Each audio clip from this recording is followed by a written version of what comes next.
two questions. One was, I heard that they were going to pass a law where they're going to have Planned Parenthood in every public school. Can that be stopped by the time you're a senator if you were elected? I haven't heard that or read that, but if that's something that is true, then that would be something that I would work to fight against. That just came up the last couple of days. Okay. I haven't seen a little bit of it, but it's just. Well, again, it's a different worldview that some Democrats have than I have.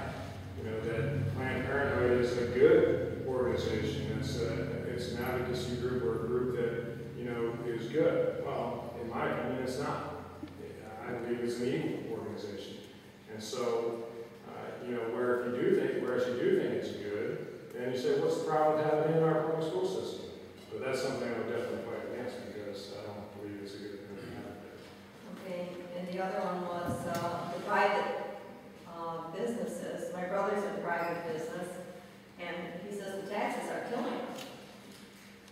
And they're going to increase it again.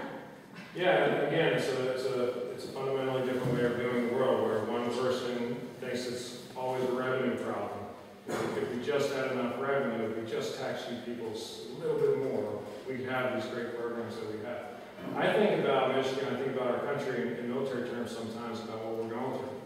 I think about it in a retreat where vice a withdrawal. A retreat is you're running because if you don't run, you're going to get killed. A withdrawal is saying to yourself, you know what, we can't hold this position anymore. Let's pull back, get stronger, and then we can advance down when we're stronger. If we did things smart here in Michigan and DC, we would pull back a little bit. We can't afford some of the nice programs we have any longer. And, you know, that's reality. You know, any governor that's running right now, if they don't say they're going to be cutting programs, they're lying because they're going to have to cut something. Or they're not going to be able to fund it. It's just going to be one unfunded mandate after another. So, yeah, you know, you can't get blood from a stone, and that's what's happening here in Michigan. You have Jennifer Graham saying, well, we'll lower the sales tax, but then we'll create a whole new service tax. Well, guess what will happen in a year or so? We're going to increase everything because we need more revenue. You know, there's the other side of the coin is, why don't we try to grow our way out of it by having a business-friendly environment where we lower taxes, lower regulations, get rid of some taxes altogether, and maybe we can grow, expand our tax base, encourage people to stay here, to grow here, and then that way you have more revenue that way, rather than trying to get money from people who don't have it already.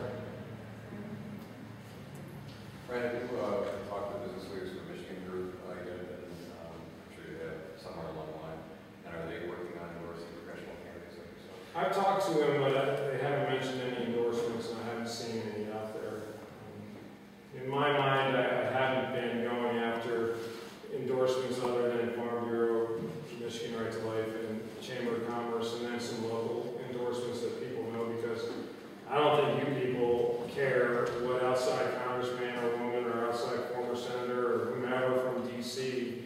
is endorsing whomever. You want to know who's going to be the best person to help make Michigan strong again, get people back to work, that has the ideas to, you know, make Michigan a great state once again, instead of, well, this is another feather in my cap endorsement here from a career politician that I was buddies with down in D.C. You know, doesn't that make me the candidate you want to vote for, right? I think this, especially this election, we need people that haven't been tainted by politics before that, you know, you can start over with. Sir? What's your feeling on all these tax abatements that are being handed out? At the state level? State or local? Yeah, well, are you talking about like the film industry? I know it's going to bring in employment and stuff, but... yeah, I think an example is the film industry. Jennifer Granholm's done her best to make Michigan the Hollywood of the Midwest. Well, that's great, but you know, it doesn't create a whole heck of a lot of jobs. And what about all the manufacturing jobs in the industry that are here already? Why is some people more equal than others?